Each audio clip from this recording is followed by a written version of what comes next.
you in association with Carabao and Pask's Removals.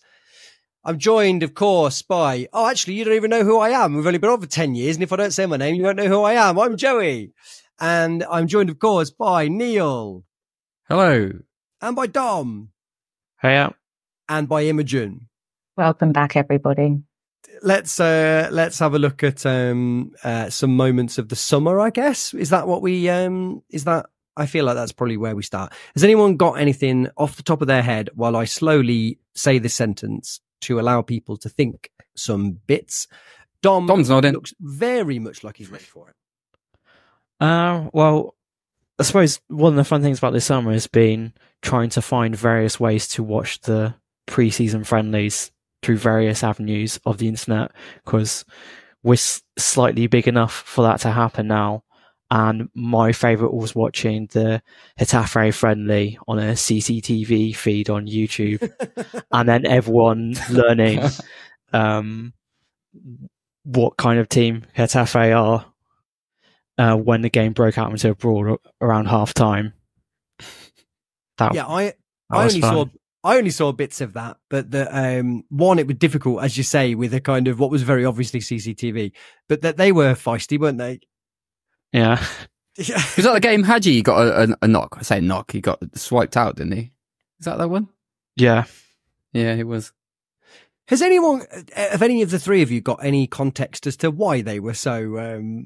That's Getafe. Is that just what they're like? Is that they're famous for being the absolute shits of La Liga.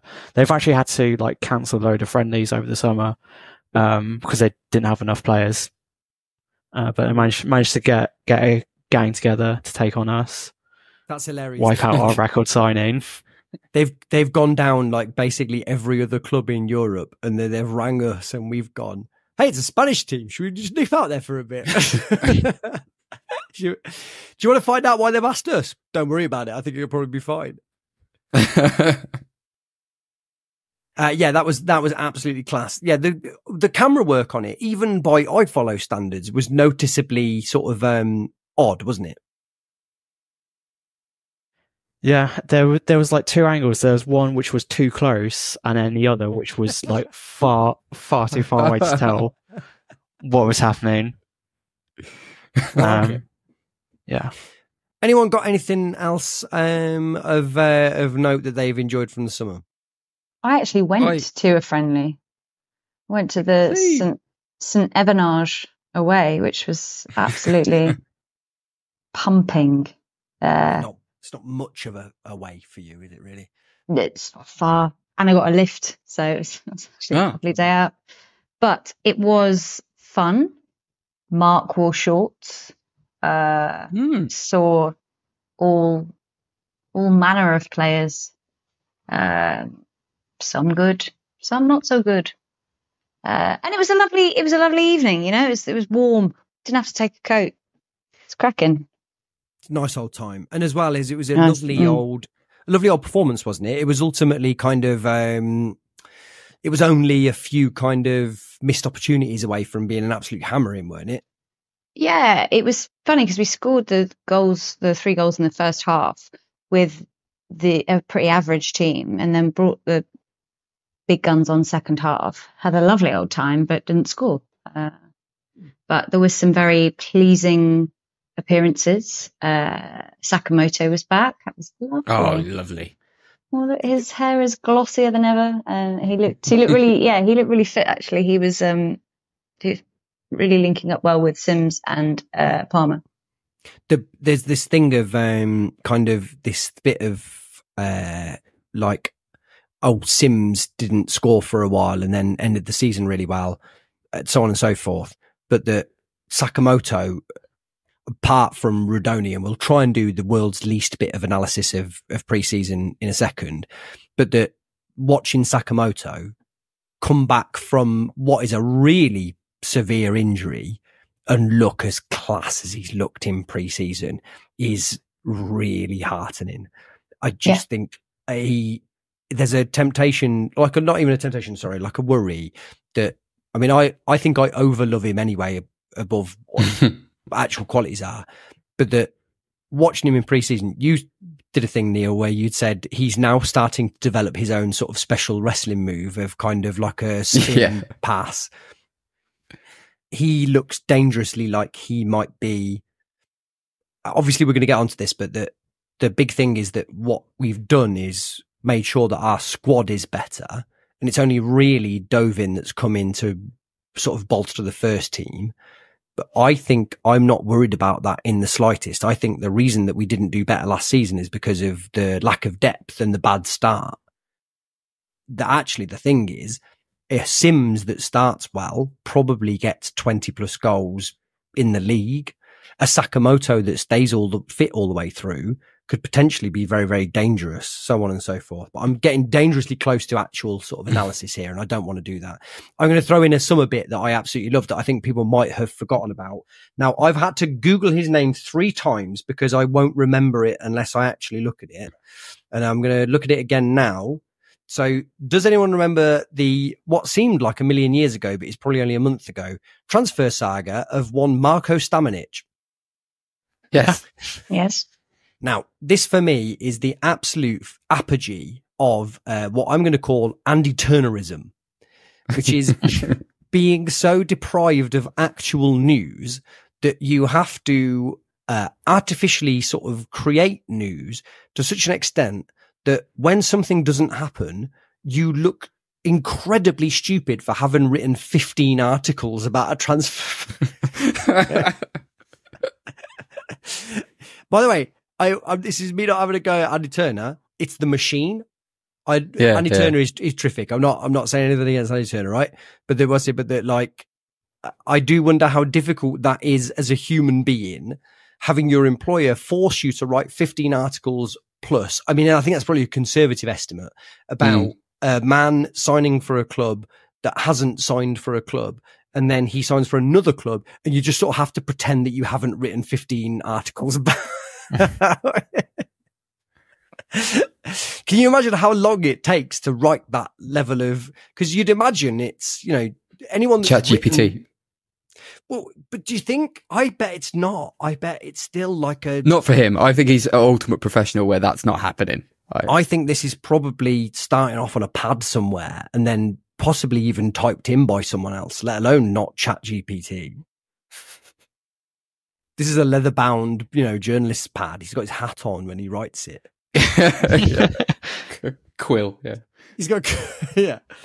But yeah, is that to see something so happening not happen in the context of that kind of sort of incessant media coverage of it was weirdly quite gratifying, even in spite of how much I would love a big central midfielder at the moment. You had a go at it yourself as well, didn't you? Bit of bit of Twitter journalism. You had a little spate of news that you gave to the world. I mean, it went down very well, I have to say. All I'll say is we haven't yet heard Brandon Thomas Asante's interview, have we? Yeah, we have. He was absolute delight. Oh, has he? Oh, okay. Well, I'll have to go back and. He's a sensation. You'll love him. He's not one of them at all. He's absolutely brilliant to listen to. Well, which is annoying because it kind of. Also, that wasn't really about. I was quite dumbfounded by how that was received. I thought it was very obvious that. Then you forget that not everyone is analysing and imbibing things in the same sort of relentless, insane way that I am. That I just thought it was a very obvious point about the fact that the poor 18-year-old who is being paid less than minimum wage to work 70 hours a week in the club's media department. It has got nothing better to do than ask really, really banal questions of young players who, to be successful, have had to live a monastic lifestyle to such an extent that if they had any individual character traits, they would have been forced out of the system by this point. And so it's not a coincidence that kind of Mason Clark and Rodoni and everyone else that had got interviewed were, and this is not a disrespectful point, they just hadn't got the most interesting points to make. It's just, that's fine. But I don't want to sound like Matt Letitia or Charlie Nicholas. There's a reason that the characters have gone out of the game is because the athletic standards that are required now mean that if you do have a penchant for a drink or whatever else, is you won't make it because you have to be the absolute elite of physical specimen now to get there. I don't think that's a bad or a good thing, but it's also not a coincidence that these players then don't give the most kind of hilarious kind of interviews at that stage. It's absolutely fine, but I couldn't believe that people hadn't noted how similar they were. Like they were just so the same. And then people were very offended by the idea that I'd suggested that we were going to make a signing that didn't exist, which again points to the fact that if your emotional stability is based so heavily on the idea that your club may or may not make a signing, go to some sort of strange football rehab because it's not. Anyway. The problem with that as well is like it's never enough. Like we could make 3 more signings now in the next week, and it won't be enough. There will be a frothing of whoa, where's the next one? We're missing somebody here. We're missing somebody here. There just seems to be an incessant approach towards transfer windows, and like I don't know. I get that. No, I do know it's definitely not healthy. I mean, it's annoying as well. Just looking at the feed every given day. When you look at our front 6 attack, you look at our squad. Basically, like obviously we might want someone here or there, but it's the strongest I can remember. It's an incredible level of competition and quality all the way around the pitch. So there's nothing really to get upset about. I don't think, but that's not a wild thing to say, really. No, but I think it is because the clamour for extra signings would suggest that it's similar to a season where we would have gone down if we hadn't have signed a striker or whatever. But actually, what we're clamouring for now is another central midfielder or like a better left back or whatever that might be. And I do think it's perverse. Imogen, but it's like when you have someone that you hate at work and everyone else hates them. And so you've got this focal point in front of you. And then when that person leaves, you've got nothing else to whinge about. So you start thinking about how your job possibly isn't the right one for you. Now that Sisu have left, people have got nothing else to fucking whinge about. So they have to find something that makes them unhappy. Which is probably why they listen to us. Do you think, I mean, yeah, you would listen to someone else if it wasn't for sort of misery seeking. But do you think it is that? I don't know whether, basically, well, actually, let's call it what it is. I don't agree with you, right? I just think that people want dopamine. I think that transfers now are kind of like a sort of, like a sugar rush. Yeah, but if they had been moaning about players JSBs hadn't been signed. JSBs, if they're moaning about that, there's someone else in retaliation saying it's down to Sisu and let's all get against them and we've got to get behind our club and protect them against these evil overlords. But we haven't got that now because Douglas still appears to be in his grace period with a lot of the fans. So I don't disagree with you that it's a dopamine hit, but I also think that people clamour for it more because there's nothing else more important to be concerned with. I do agree with that, is that you sort of, especially in I mean, I'm glad that you were able to articulate that in such a way that we were able to meet a common ground because we were on I'm just your echo chamber. Ooh, I could feel it. That makes sense to me around kind of that bit of it, but that I don't know. I think there is a weird sort of I think that transfers have been sensationalized now to a point where sort of Chelsea are really pushing the envelope in terms of they're like the MCU of the transfer world. That it's now at a breaking point where even Chelsea fans are like, I don't know whether I can take another transfer at this point. Where it seems like it's sort of mobilizing, signing players, not for any sort of football aim, so much as it is to sort of market the club or to kind of sort of leverage value or whatever.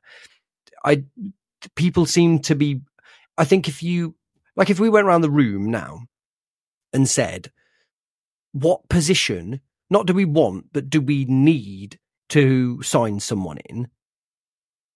What position do we need to sign someone in? Centre back. But that has a caveat.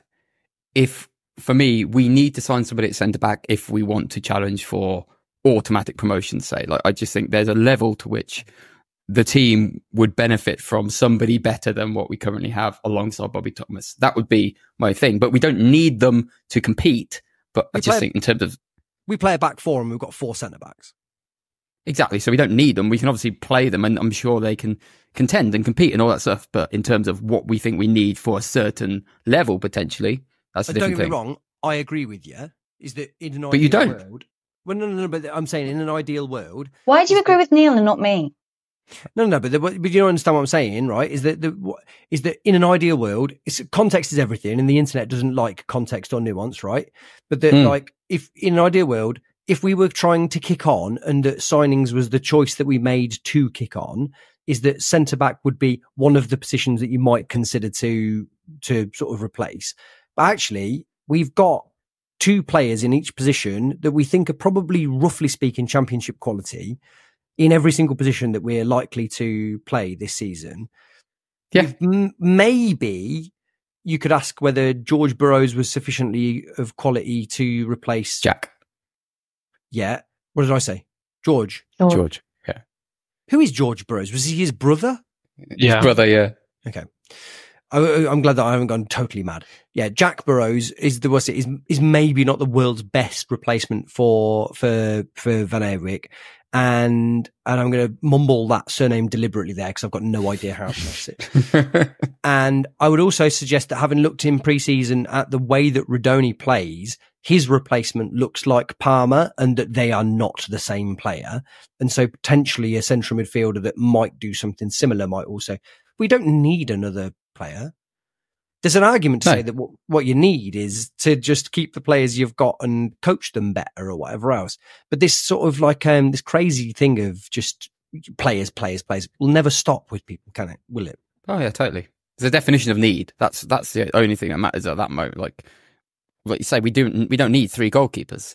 We've ended up with them, and we're going to have to figure that one out. But like, we did it because we felt like we needed better than we had, but we had 2 goalkeepers first choice, and it was just, again, a situation of how do you improve upon some of the areas of potential weakness last season. And that's the only reason that's why I don't even think too much about the midfield or the attack. I can't even touch the attack because it's just too sort of stocked and stacked. But the defense is just the one area where like there's been 0 change. And if you look at it and you're like, well, that was for me the main problem last season, or certainly come the last month or 2, it would be. And it just depends on what you're thinking and how you're kind of approaching it. But I wouldn't, obviously I don't think anybody's going to be particularly crazy if we don't sign the centre back before the end of the transfer window, because we do have a lot to work with there. But maybe that is the greediness of it, I guess. Like, we want slightly better than we've got.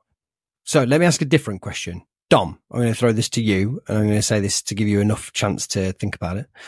Is the squad that we have now, do you think it's capable of getting promoted? Through the playoffs, I think so. Yeah, I think we have a decent enough shot of possibly challenging for automatic promotions, because I think there's not really an outstanding team or like 2 or 3 outstanding teams in this league this season at the moment. Just like looking through it to do my season preview last week, I was like, when you're going through sort of like the main contenders, like your relegated clubs like Leeds, Middlesbrough, teams like that, and you compare their squad with our squad, a lot of them you're going, I wouldn't swap their players for ours in quite a lot of positions. I think you look at it in particular, you go, right, Sims and Wright, they're basically 2 20-goal a season strikers, and most teams don't even have 1. That is absolutely massive. And we've got that link up with Sakamoto and Van Eerwijk on the right. Got Rodoni coming in. We've got Palmer, who is kind of a nice to have player, which I think is the best place to have him, where you're asking him to make an impact. There hasn't really been that much talk of what Victor Torp might do this season, and when he came in, he was brilliant. Back in January, I think those first 4 or 5 games, you remember them, he was like creating a goal every game then, and if he can get up to speed, that's going to be huge. There's just so much creativity in the side. I think the big worry is we've got all these creative attack-minded players, and we've got a defence that has got mistakes in it, and is that going to be the signal to teams to sit in against us, deny the attacking player space, and just hit us on the counter? And that's the big worry for me this season, just how we strike that balance. And I think the one player that I think we're really missing is a proper defensive midfielder who can just sit in front of that back line and offer them protection. I think we kind of think that Sheaf and Eccles might be those kind of players, but Sheaf hasn't played as a defensive midfielder for 3 or 4 years now. He might be able to do the job sort of the same way that we're kind of asking Declan Rice to do that for England in the summer. But doesn't seem to be quite those defensive instincts, certainly in terms of just sitting in front and just being content with doing that from Sheaf. Eccles, I think, can do that job, but it's just a little bit inconsistent, I think, to be able to trust him in that position. So that might be something I'd like to see, which I think would help the current set of defenders that we have, which I think we all agree are all right to good players, but they're just missing that figure around them who can steer them through games, because there's still quite a lot of mistakes in that area, and we're bringing in a young goalkeeper to try and improve that, and don't think we've done quite enough there. So I think if this season is going to run aground, or there's going to be issues along the way, it's just going to be trying to find that balance between all these exciting players we have and how we can protect the defence, striking that balance. I mean, there's a big temptation for me to just end the podcast here, because I don't know how we're going to add to such an elegant and eloquent summation of everything that's anything that we might add at this point is window dressing. That is literally the whole season ahead of us, isn't it? Right? To elaborate and add some shitty window dressing. Yeah, I completely agree with you. If I think about when our defense was potentially the best I've ever seen it, is I don't think it's a coincidence that it was 2 seasons ago, unless anyone can tell me when we had a much, much better defence, or at least challenge it. Is I do think that Callum Doyle looked fantastic and Luke McNally looked fantastic, but I wonder how much better they were made to look by having Fads in the middle, and I wonder how much Fads was made to look better by having those 2 players either side of him. And the thing that struck me, and I don't want to get too deep into this. Actually, no, I really want to get deep into it, but we're going to be here forever, depending on how much everyone wants to get into it. You just talked about Declan Rice in the Euros there, Dom. And I got into a series of crusades over the summer about the fact that everyone seemed to think that, despite the fact that Jude Bellingham had played a full year pretty much as a striker, and that Declan Rice had played pretty much a full year as effectively like a number 8, number 10, is that the answer to England's defensive midfield problems was to play those 2 players at the base of midfield together, and just expect that because they had previously in years gone by done a similar job, they would now be so disciplined as to just remove all of their instincts of what they'd done over the last year and just do that at international level. Just seemed insane to me. And I wonder whether like the lack of experience in the squad is actually a problem, as opposed to kind of just expecting that you throw these sort of nice looking players in and everything will be absolutely fine. Or at the very least that there is a kind of missing dovetailing that is in the squad. I know these players now have had 1 year together, but it is a squad that was almost exclusively put together last year. I don't know how that means that they then ultimately become incredible together. You wonder, I wonder whether actually what we could do with is Michael Doyle in that midfield. And I guess it's not Liam Kelly because unfortunately his legs probably were 1 year on. But I think the thing for me, I don't know, we was laughing about sort of demanding transfers. We still haven't signed a 33-year-old midfielder that can still get about in the Championship, that might just be able to, at the very least, come on in games that are difficult where we're 1-0 up and go, I'll Simeone this out for the rest of us. Who was like the version of that for Leicester last season? Was that Winks, would you say? Is that the closest you get? But I don't think just as a general...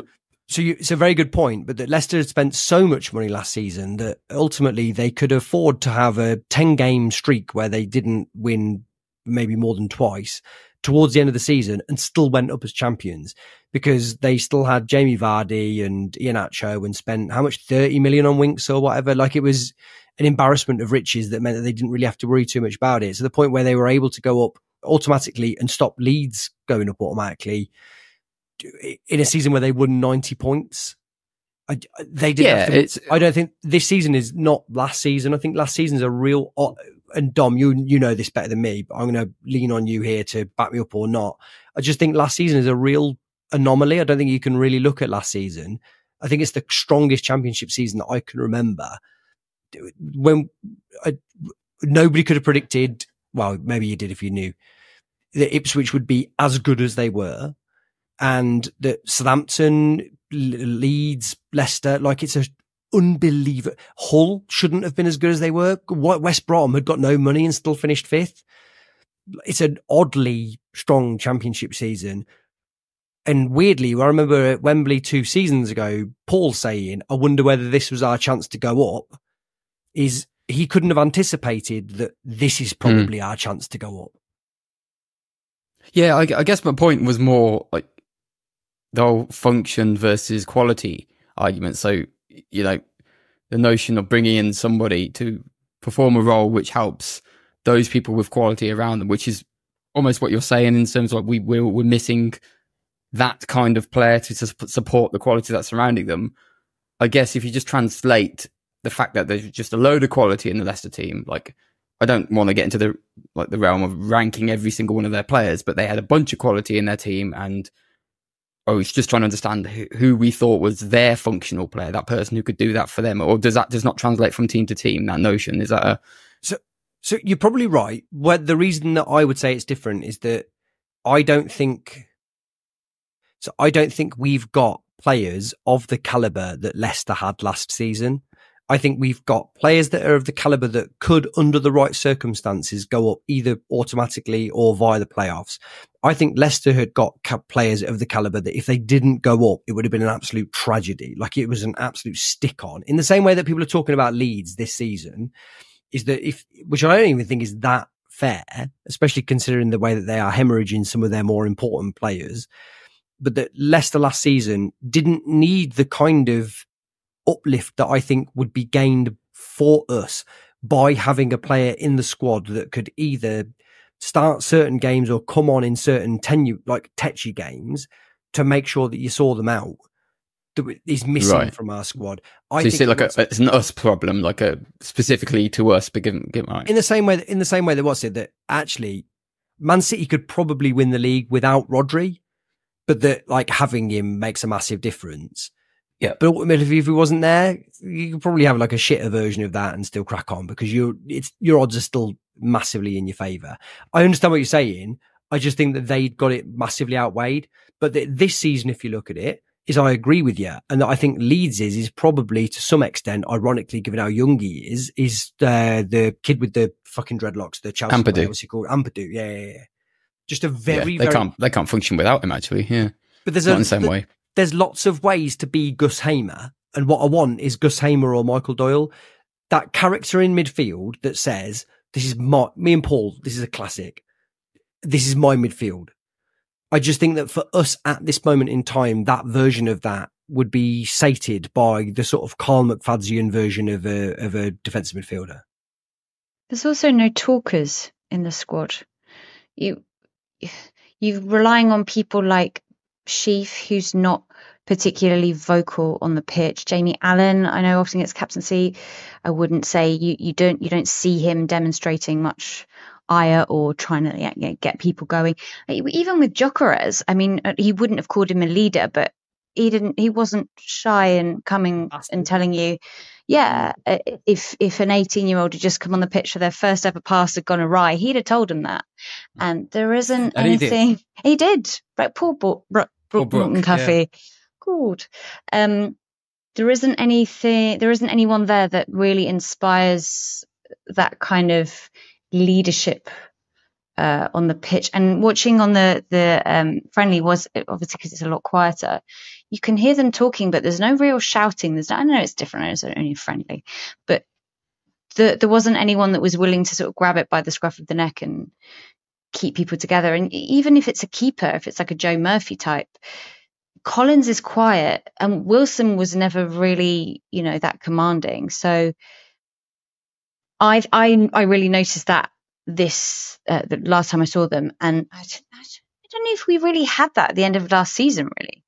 I mean, even I can't really think of anyone since McFadden that we've had in that role either. We don't know.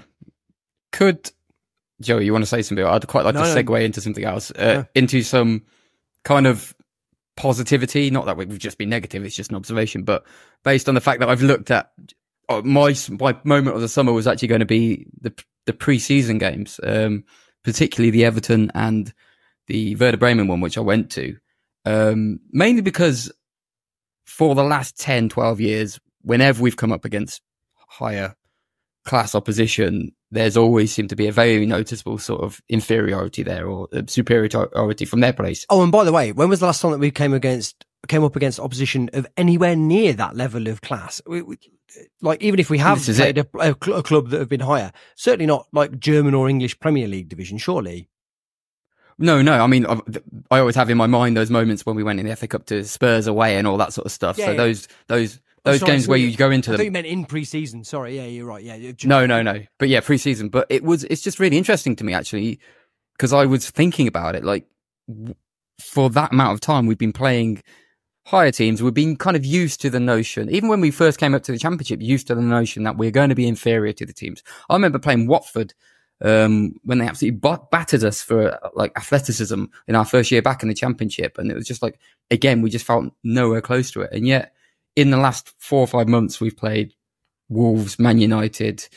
We've just played Werder Bremen, Everton, and these are all, I know some of those are pre-season, but in none of those games, aside from maybe sort of portions of the Wolves game and then the first half against Man United, we felt like a team that was just genuinely competing at an actual level, especially the Werder Bremen one, because they were a great team. I was really impressed by them. They were the most sort of professional outfit. You could see all of their tactics working. They looked like a top class team, and yet we did too. And that was the most exciting thing for me, to come and watch us again, having seen everything that gone on last season, and then watch us and think, we don't look inferior. Not obviously our moments in the game, but it was just really, that was what's exciting for me, to actually see us do what we did to Everton, and that, we don't know how much we can take from that, but it was the Werder Bremen game, even though we lost, to perform against a team that had a lot of good players, were doing all the right things, and for us to step up and look like we were matching them for so much of it. It's unusual. And that's why that's where my positivity towards this season has come from, just looking at that and thinking, okay, if that's us playing against these top league players and top league sort of clubs, you'd like to think we can play, some of the Championship teams, and with a higher level of superiority. Dom, Imogen, anything to elaborate on that? So what I would say is that I watched the Everton game via the Everton feed. Were you aware of the fact that you could pay £9, or that if you're a big deal and you know a guy that's an Everton fan who's already got on membership, you could use his logins to get in? Yes, I'm pretty cool. So I watched it via the internet without having to pay the £9. By the way, £9. Go fuck yourselves.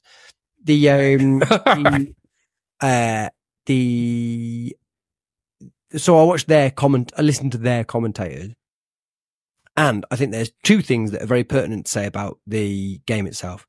One is Everton were maybe 2 or 3 weeks behind us in terms of fitness, and that it was terrifically evident that that was the thing that killed the game for them. And the positive bit of it is that their commentators, and I think most of us that watched it, said when we brought players on, there didn't seem to be any sort of noticeable change in quality about what we did. And going back to the scant bit of sort of premature analysis that I was doing before we properly started this, is to repeat, we didn't get in the playoffs last season because of a poor start and a series of injuries at the end of it. So who played right wing against Man United? Right. Wasn't it 3 at the back? It was, Tavares. Tavares came on. But that we would have, like, ideally would have had Sakamoto up there. But that that was your point. Okay. But they're like, so he was gone, and that we had to play 5 at the back, and then, but that, like, Van Eyck, sort of roughly speaking, during that period of the season was either right wing or right wing back. Yeah. But the whole thing was like shoved together. You can argue about the like impact of that, what was our cup final, on the rest of the season. But actually the big thing that really fucked us by that point of the season is the fact that like a lot of our players had just run out of steam. We just hadn't got the squad for the rest of the season, had we? Whereas now there is a worry that seems to be pervasive about the quality of the first team having improved. I wonder whether there is a need to have the quality of the first team improved. I wonder whether actually what hamstrung us last season from at least finishing 4th in what was probably the best championship season that I can remember, or highest quality, should I say, is the start that we had based on the fact that we had to sign 10 players or whatever it was last summer that are now like bedded into the first team, and the fact that we finished it poorly because we didn't have the depth of squad that we've now got. I actually don't know. I don't know about you. I'm going to ask you, Imogen, if you had to predict it, let's say there's no injuries. If you had to predict what the first team would be against Stoke on Saturday, well, I'm not asking you to forget. You're going to look at me all like that as you want. I'm not going to tell you that you were wrong if you got it wrong. I'm just saying. You bloody will. Well, I probably will do, yeah, but I'll be wrong as well. So we can both be wrong together. We'll be like Thelma and Louise. I want to be Louise. Okay, so I would imagine he'll start Collins. I don't know if bullshit. I don't. Sorry, that's you're wrong. You are full blown wrong. I can't believe we're going to get one player now. What are you mad? I haven't said where he'd start Collins, have I? Do you really think he'll start Collins? I think he'll start Collins up front. No, I actually don't know. It's difficult with Mark because you never know what he's going to do. That's true. It's the beauty of him. He will do things just to be difficult, particularly at the start of the season. He's always fucking about at the start of the season. No, I do. The more you're bringing me onto it, actually. Yeah, go carry on. So I'm starting with Collins. Right back. You've got a squad open, haven't you? Yeah, I can barely remember who plays. I can see your eyes reading. I'm looking at this. I'm going like, I don't know if I'd pick him. Yeah, because he was all right. Because by the way, he was okay. Right back is the only position in the squad where there's no question about who they'll start. Yeah, I was like, right back. You were like, let me just have a quick look at the. I can't, Joey. I can't remember. Honestly, going to Stevenage, I was like, who's that? Oh, it's Bobby Thomas. Yeah, I remember him. He's not new. Yeah, but big haircut news for Bobby Thomas. Huge haircut news. I find it really difficult when they've had haircuts because it's hard enough knowing who the new people are. No, I think they've had some of them have got tans. It's very confusing. He's had 2 haircuts in the course of the summer. I think he's had since the end of the season. I think he's gone through 3 different looks. And the crucial bit of it for me is that I've had to revise my opinion of his aesthetic as being kind of hilarious henchman to actually quite handsome. He is. This was based on a profile, though, wasn't it? Rather than a full-on picture that you were. No, he's like last season he's a dafty, isn't he? He's like an Archie Comics kind of like a jughead sort of kind of guy. But he's had like a fancy haircut, and now he seems like a sort of East London sophisticate, kind of like a, Guardian reader type sort of guy. Okay. Like you, Imogen. We do have the same hair, actually. Wait, like sort of London liberal elite kind of poseur. Metropolitan elite. Yeah. So hang on a second. So have you managed to go through your Rolodex of right-backs that we've got to suggest who you might... Yeah, obviously he's going to play Ben Sheaf at right back. No, all right, we'll have a fun AVAC. How do you feel about that? Do you feel right about that, Joey?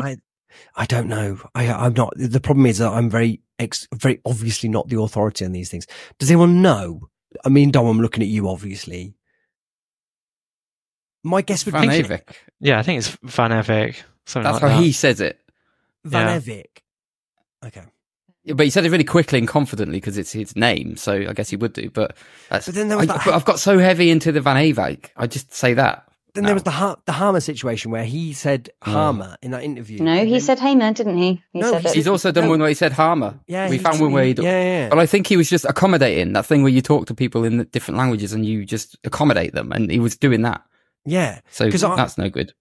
The reason that I know that this is a phenomenon is because of Charlize Theron, who I've seen being interviewed and saying her own name when asked about it in about 20 different ways, in a way that I think, actually, are you just having a great laugh with people?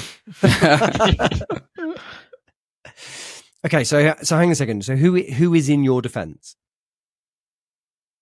Who's in my defence? By the way, this was meant to be a quick thing. I thought you might be able to... Listen!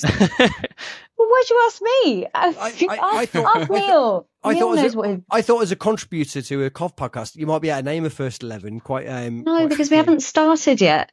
We haven't started it. I can't remember who plays. And the problem with the friendly is that they swap them all over. You've barely got used to one team and then they're all new. Who would you play if you were MGR? Who starts against Stoke? Everyone's fit. Who would you play? Yeah, that's a good question. Who would you play? If everyone's fit, I play the new keeper. I play what's his name? Van Evek, Dovin. Mark definitely corrected Clive on that one. Did you hear that? That was excellent. I really enjoyed that. By the way, if England wants to have a definition of socio-economic class outside of the ABC1 DE system, is that what they should do is show people his name and then see whether they pronounce it Dovin or Devan. Etymology. Right. Who else would I have? There's not really much choice in central. I'd go with Thomas and Kitching. Would you? Yeah, because I don't think Binks. I wouldn't start Binks. I love me some Binksy boy. May I ask? I know you do. May I ask why you wouldn't start Binks? I don't feel confident enough in his capabilities yet. Man United game aside, I think Kitching just edges him, but it is on a knife edge. Can I quickly ask? Can I throw yes, it out? Please. Can I quickly throw it out to the group? Would anyone else start Binks above Kitching? I would. Well, I would start Binks above Kitching, but also Kitching. Men have spoken. Kitching is also suspended. Oh, he is, isn't he? Oh God. Oh, that's a trick question. Question then. How many games more has he got to serve? Just this one? Last one. Yeah. Last one. Okay. Well, you can think of just how many people listening to this will be annoyed for the last 5 minutes, knowing that Kitching can't play. Let's go for what I assume is, well, actually, it's probably not that big a question now I think about it. Who's left back? Oh, well, obviously. King Jakey. Played Bidwell. He knew he scored. It's great. Why did you not love Jake? Who would you play? Harrison Burrows. Okay. I've become very obsessed with the idea that if we sign Harrison Burrows, we'll get automatic promotion, and I've decided that in the same way that I've decided a lot of sci-fi concepts over the summer that I've now incorporated into fact, as opposed to to what they are. But I'm telling you, if we can hijack that Sheffield United deal to sign Burrows, it's a one-way ticket to the Premier League, which I actually don't want. So, anyway, carry on.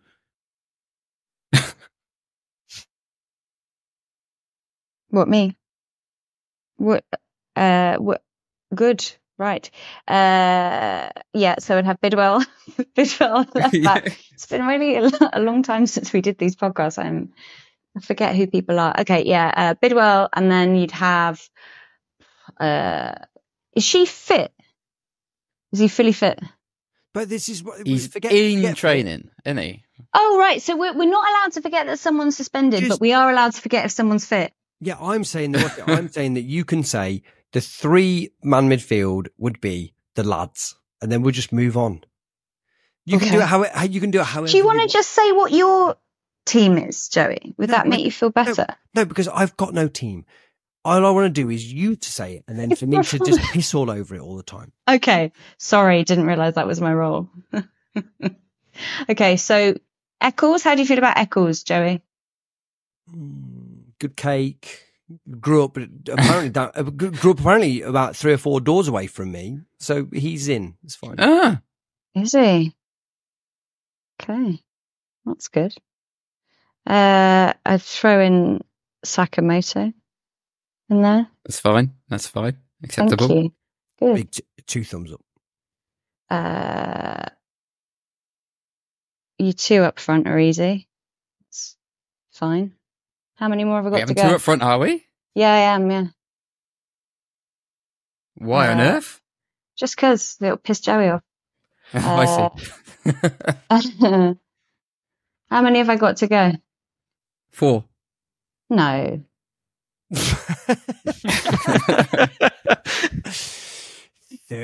13 years down. And, you're listening to the Nii Lamptey. Yeah, but I haven't done 13 years. I've only done 4. Can we talk about at this point, if I can hijack this for a second, for something that is a personal crusade of mine, which I've already done lots of times, the fact that Andy Turner keeps referring to Wright and Sims as the big lads up front. There you go. That's why I picked them. Whoops. I don't know whether I've ever heard anything quite so inept journalistically as that. Because one, they're nominally up front, but they're not, whilst they are tall gentlemen, are they big lads? Is that... Sims of that group is allowed, I reckon, just about to be referred to as big lad, given how he plays. Wright just does not play like big lad, ever. He just doesn't do it, does he? I mean, look, we're not going to explicitly say what's wrong with it, but that anyone that's got half a brain cell might have a take on it. But the idea that we need to sign a fox in the box to go up front next to these big lads is offensive in the absolute least, as far as I'm concerned. Anyway. Is there such a thing as a fox in the box anymore? Well, look... No. I mean, no. Ironically, if there was, it's probably Ellis Sims. Like, this is the guy that's probably the closest to a box goal scorer that you're ever going to find in real life anymore. But there's outside of Godden, and Godden has had to leave because he's too not equipped for dealing with the rigors of the Championship. It's a bygone era version of what attacking football looks like. Yeah. I'm not sure it's good enough to keep saying. I tell you what this club could do with it is another type of striker outside of the big. Every time, am I being a dick? Am I being too oversensitive, or like is everyone else feeling a little bit uncomfortable when they keep reading that? Yeah, of course. It's lazy journalism. Yeah. It's incorrect. Incorrect and, like you say, incorrect for reasons. So, yeah, it doesn't need to be that way. Okay, let's move on to something more positive. We're on, 55 minutes now. This is probably kind of like speculative prediction territory, right? Sure. Where will we finish this season? I'm finding it very fun to see what people who aren't us are saying about it, which is just intriguing. I've never seen a season where we average people thinking that we're going to finish third out of 8 different people. It's very odd. I'm not entirely sure. The most optimistic Cov fan, think we're going to finish third in the South, but yeah, that's quite strange. I think we will. I think we are one of the best 6 clubs in the league. I don't know why I think that. I have enough information based on what I see from us and how much quality I think we've got certain attacking areas. So I think we will finish in the top 6. That's my optimistic, but also I think reasonably well-founded view that Coventry are in a good position to do that this season. Do either of you two want to challenge that? I think I don't disagree. I think if we keep Robbins for the full season, we haven't finish. spoke about that, have we? Yeah, we finish top 6, and I think we have to go up for Robbins to be with us next season. I don't think he stays otherwise. So, hold that thought for a second, Dom. Yeah, well, I mean, I predicted third on Monday, and I'm sticking with myself from Monday. So yeah, third. Imogen, what do you think is the biggest threat about Robbins leaving? Is it that he would go to another club or that he would be sacked? sacked. Yeah, it's a Douglas thing, I think. It's King. I think he has certain expectations, not incorrectly so. That's the job that he's in. And I imagine that he had said that it has to be this season because of the build-up that we've had, the number of years that he would have been there by now, the way that he seems to have been reshaping the backroom staff over the close season. I think. Do you think he'd sack him though if we made the playoffs? Like, because by the time you like top 6, like. Yeah, it's hard. It's hard, isn't it? It would be very hard to do that considering Robbins' record, and I think it would depend how we finish the playoffs. If it's a Luton type finish, you go out on penalties, then maybe not. If it's a West Brom type finish in the playoffs, you go out when you might as well not have turned up in the semis. Then maybe he thinks again. I also think from Robin's perspective, you've been here a long time, and you know that, especially with new owners, that perhaps even if your grace period with the fans lasts as long as it will probably last with us, which is many seasons to come, I would imagine, unless things change drastically, it's not going to be the same with the ownership. And if you can go when you can get a decent offer of a new role somewhere else, that might be more astute than staying and waiting for your stock to fall. Can I ask a potentially divisive question deliberately? If we finished 8th this season, and obviously the answer is, well, I'd have to understand the context within. But would any of you be willing to proffer an opinion of whether you would keep or sack Robbins without the context? I will keep him. I think there's enough. He shows that he's capable of leading a football club, leading this football club. And, there's so many other things that happen, which, as annoying as it might be, if we're going for something and we end up 8th, I think he has enough qualities and demonstrated enough qualities. And again, you've asked this question of us, so we can answer it as us, to suggest that he knows how to lead this football club. And I don't know what removing him from this job kind of would do other than introduce a whole new level of sort of taking a punt, basically. Like, you just don't then know what will happen next. Like, bringing in a new manager, there's absolutely no guarantee. Whereas with Robbins, I think you have a guarantee of somebody who knows the club inside out, knows actually how to get a lot out of the team. And, if we finish 8th, I think for the first time in a long time, we'd be disappointed with that, because I think there's a lot that we can do this season. But no, I'm also very upset that we're even talking about this on the preseason podcast. I feel like sacking Robbins, we're going to get absolutely crucified. Like this cannot be the conversation. We should be talking about going up. No. But I think there's a reason that there's a reason that I've asked it, and I'm hoping that we're reasonably united, or it's an interesting conversation. Is there anyone that would disagree with Neil?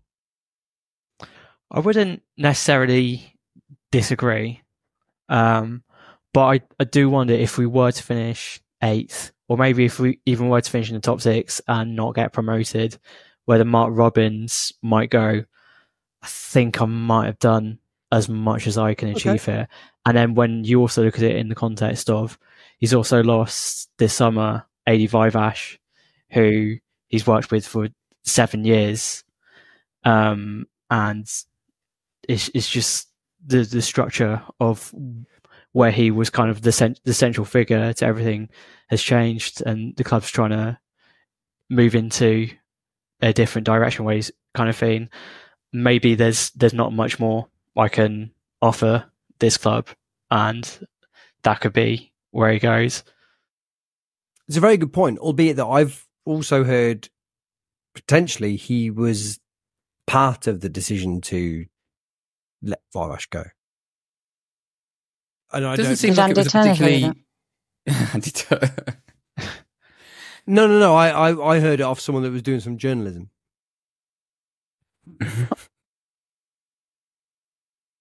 It's got a very interesting... I mean, I don't know how much we should talk about something we know nothing about, but I mean, why change a habit of 13 years? So how, like, he's left.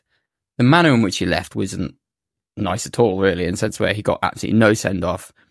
He gives a thank you through, I believe, his lawyer, solicitor, whatever the term.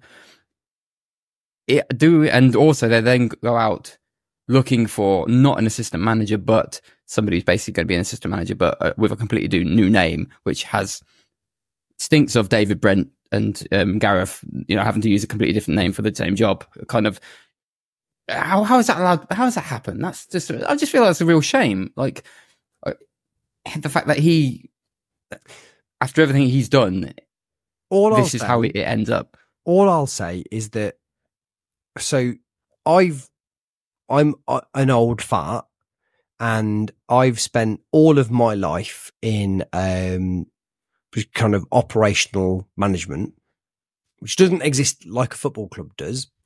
But what I can tell you is that the scant relevant experience that I've got in this situation is that there have been maybe 20 times in the last 20 years that I can think of comparable experiences where someone has left under terms that you would have gone, that doesn't make any sense. And you can't say anything about it because of the circumstances within it. And unfortunately, in a vacuum, is that then comment becomes the truth because there is nothing else within it. And that if you could have said what was going on, is it would have eliminated it all, but it would also then completely jeopardize the privacy and respect that someone deserves under those circumstances. And so if I'm not saying that this is what's applying here, but under probability, you'd have to imagine that if what was happening was that Vivash was exceptionally successful as a coach without any mitigation, it would be unusual if he was dismissed from his post arbitrarily to allow George Boateng and Reece Card to his positions, and then also subsequently say we're going to kind of look for a replacement directly for his post. So I think there is a world in which you can acknowledge that Liam Kelly was unbelievable for us for 7 years, but we didn't need him in the Championship anymore. And that I don't know why we're quite so, antagonized by the idea that might also exist within a coach's realm, whether it be capability or behavior or any of those other different things. The thing is that what I do understand is I think we all know this is probably the tip of the iceberg in terms of how much we enjoy being a Cov fan. And so when we see those intrinsic parts of it fall away, it might be like the last days of Rome or whatever you'd call it. Like if we don't get promoted and we continue to fall back down, Vivash is as good as it ever got.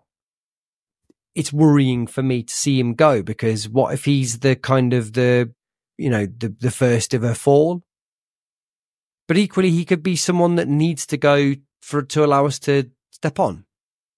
And I think the rationale behind, like, ultimately, if we look back at the season and we've been successful, the rationale will be absolutely fine. I think it's more the romantic nature of being a football fan, where somebody has been on the journey. And like you say, the Liam Kelly example was he got a nice send-off. He got all the thank yous. And like this situation, this scenario, that wasn't allowed. And it's not that that should always happen, and that's fine. But it's the reason why you're like, oh, that's just a shame that it had to happen like this, which nobody wants that. But you've also got to ask yourself, why wouldn't, if there's a conversation that's taken place where they've gone, we think that the direction of the club is something different than what you offer, and he's gone, yeah, you're right, I don't want to be involved in those set of circumstances. Surely he gets the Liam Kelly, the Callum O'Hare kind of video and whatever else. There's probably a video under the right circumstances when he leaves. There's probably a video where they put out that involves him punching that fan in the same way that Brian Clough. Any Brian Clough video has got them two different examples of him, like, not even just punching a fan, but like trying to kill a fan with a punch. Vivash has gone under a cloud. And I really, really hope that what's happened is that he's been disrespected by the club. My guess would be that maybe it's not gone as nicely as that.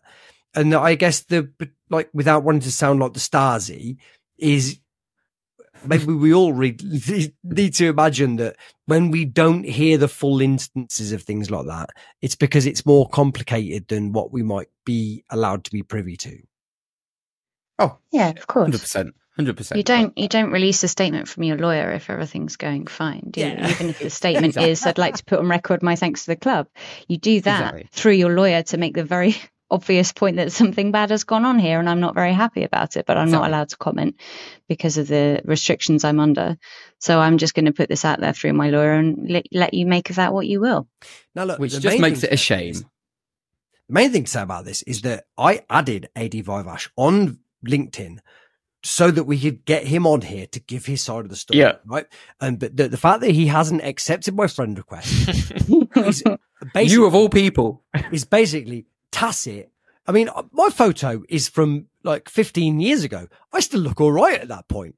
You look great. I look like a... You win an award at the time, aren't you? You look amazing. I'm walking up to win an award. The last thing that I've done in my career of any sort of note, right? That's 15 years ago. If anybody has actually seen that and gone, turn that down, you've got to ask, what else is he hiding?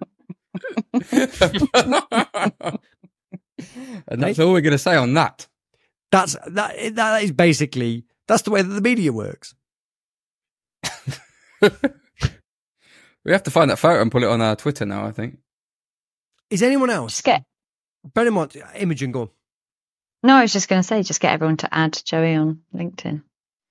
No, why not? Get his numbers up. I mean, I'm a big LinkedIn guy. The thing is that, like, I think about my goals and the way that kind of, we can be the best version of ourselves every day. And then, like, LinkedIn is a great way of kind of translating that into making sure that goals are smashed all the time. Look, Imogen was too much of a pussy to give her first 11. Would anyone care to stick out a first 11? I can give you 2 first 11s. That's how good we are nowadays. Shall I?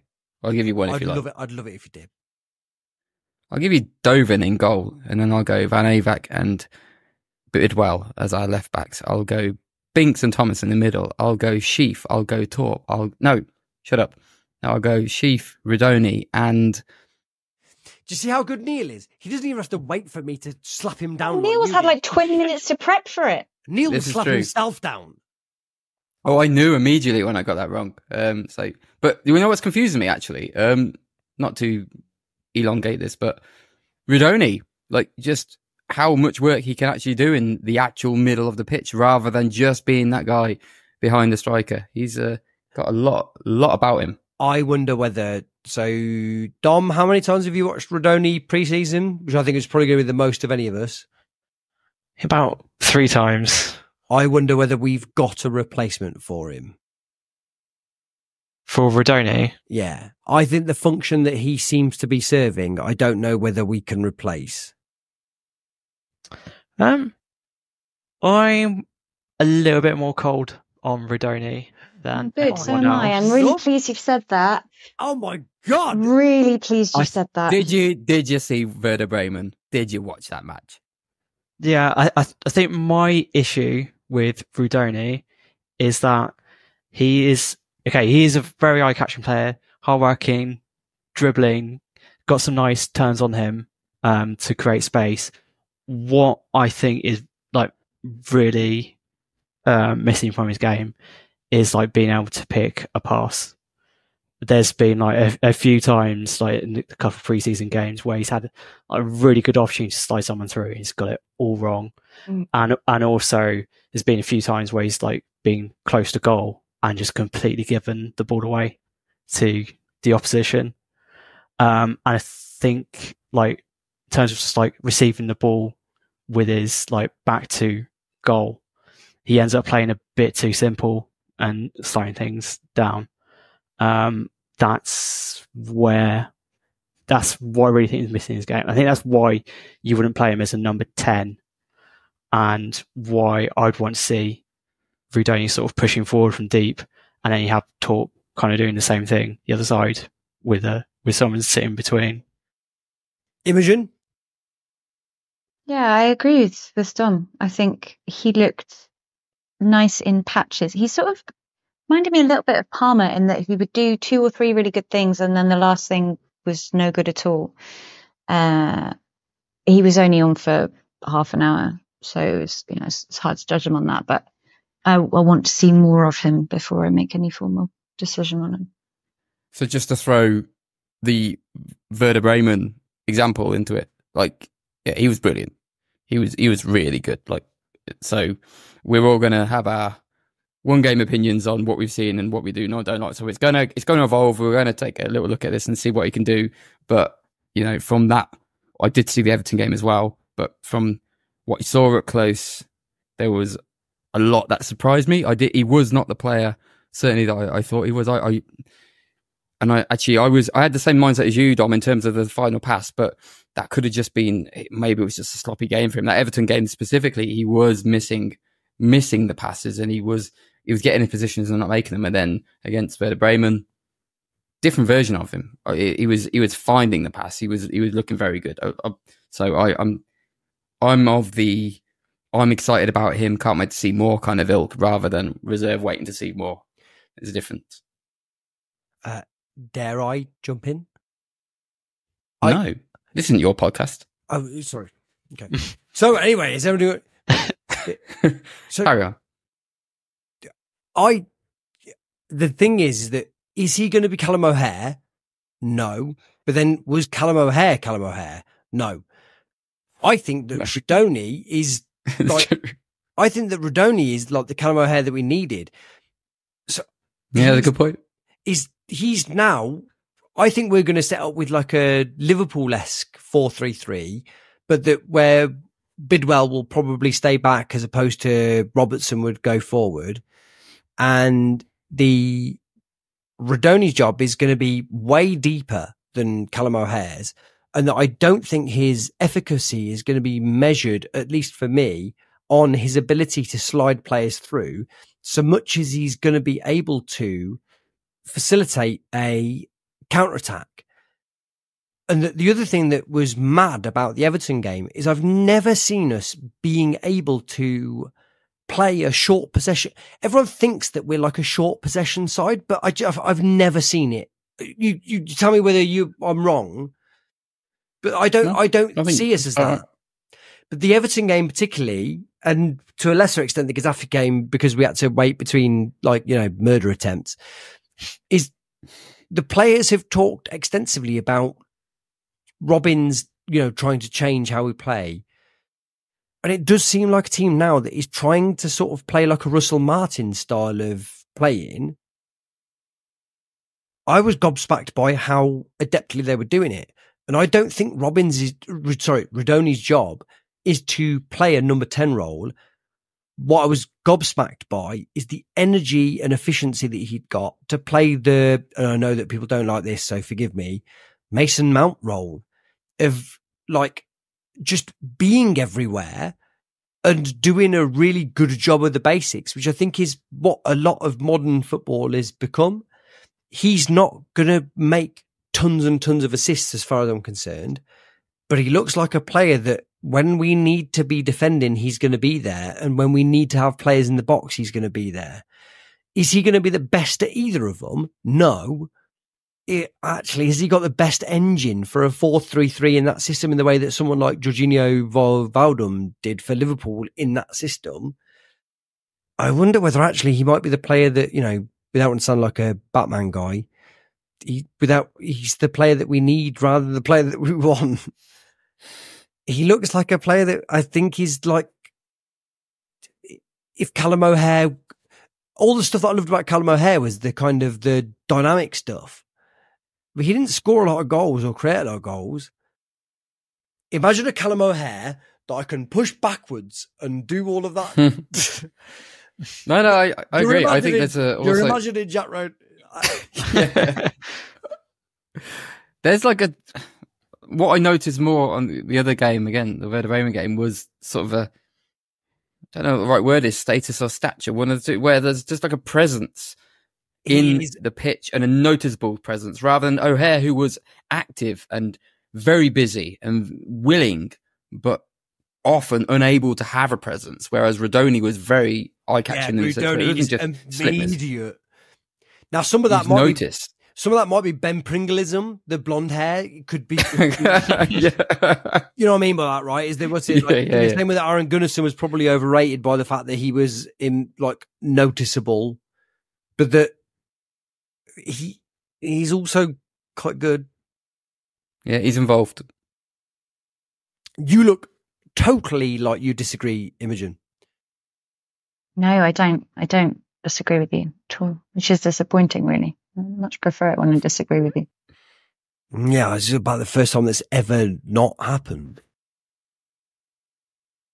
For the listeners, we have transitioned to a video podcast just for us, but that you obviously only listen to the audio because you don't deserve to see us. I think they should see it. No, I don't. Do you not think? No. I think they bloody love it. But what I'm challenging here is that Imogen is basically put her head into her hands in the way that yeah. In the way that I'm She's got a furious face. In the way that I'm used to most people putting their head into their hands after about kind of 10 minutes of talking to me. The only difference is that this is like an hour and 10 minutes. So this is it's quite a success for it as far as I'm concerned. Right, fabulous. Okay, so there we go. That's the season done. I don't think we've done any actual analysis except for Dom, and even then, it's not the sort of high standards of Dom is capable of. If you want proper Dom analysis, where do we go, Dom? It's sidewayssammy.com. Fabulous. Oh, it's good. It's good. I mean, it's absolutely fucking gorgeous. Thank you, Neil. Thank you. Thank you, Dom. Thanks, Joey. Thank you, Imogen. Thanks, Joey. We will come back to you at some point after maybe the Stoke game or possibly even further. Bye. We're back, baby.